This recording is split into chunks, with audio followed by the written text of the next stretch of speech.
అలాగే ఈ రెండు రాష్ట్రాల్లో, తెలుగు రాష్ట్రాల్లో నాన్నగారు అభిమానులందరూ, సీనియర్ అభిమానులు కొంతమంది 80 ఏళ్ళు, 85 ఇయర్స్ ఆ వయసులో ఉన్న వాళ్ళందరూ సెలబ్రేట్ చేసుకున్నారు. వాళ్ళ చాలా బ్లడ్ డొనేషన్స్, ఆర్ఫనేజెస్కి భోజనాలు పంచడం జరిగింది. అలాగే వాళ్ళ పొద్దున అన్నపూర్ణ స్టూడియోకి కూడా చాలామంది వచ్చారు and they gave a blood donation. వాళ్ళందరికీ మరీ థ్యాంక్ యూ.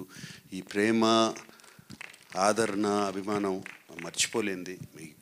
ఈ ఫ్యామిలీ ఎప్పుడు మర్చిపోదు. అండ్ ఫైనలీ ప్రతి సంవత్సరం కాకపోయినా 2 ఇయర్స్కి ఒకసారైనా ఏఎన్ఆర్ అవార్డు ఇస్తున్నాము. అండ్ ఈ సంవత్సరం ఏఎన్ఆర్ అవార్డు చిరంజీవి గారికి ఇద్దామని డిసైడ్ అయ్యాం. అండ్ ఆయన చెప్పినగానే చాలా హ్యాపీగా, ఎమోషనల్గా ఆల్మోస్ట్ హగ్ చేసుకుని thank you Nag and Venkat, అది ఆ సెంటనరీ ఇయర్లో ఇస్తున్నారు, ఐఎమ్ సో హ్యాపీ, దీనికన్నా పెద్ద అవార్డు నాకు లేదు అన్నిట్లో అని చెప్పారు. అండ్ అది ఇస్తాకి నేను అమితాబ్ బచ్చన్ గారిని అడిగినగానే ఆయన కూడా వచ్చి ఆ అవార్డు చిరంజీవి గారికి అక్టోబర్ 28న చేస్తున్నాము, ఈ ఫంక్షన్ ఇస్తున్నారు. So we are very happy to announce that.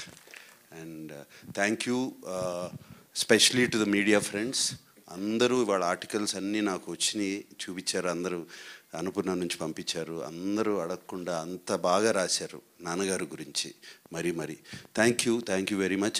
And YLP గారు థ్యాంక్ యూ అండి. నేను నిన్న మిమ్మల్ని వైజాగ్లో కనపడి రండి మీరైతే బాగా మాట్లాడతారు అనగానే టక్కుమని ఫ్లైట్ ఎక్కి వచ్చేసారు. అండ్ ఆయన ఇందాక చెప్పారు. అలాగే వైఎల్పి గారు నాన్నగారి గురించి ఒక హిందీలో బుక్ రాశారు. అదేంటంటే పేరు మహాన్ అభినేత అక్కినేని కా విరాట్ వ్యక్తిత్వం అని రాశారు. నేను చూశాను, అద్భుతంగా ఉంది బుక్.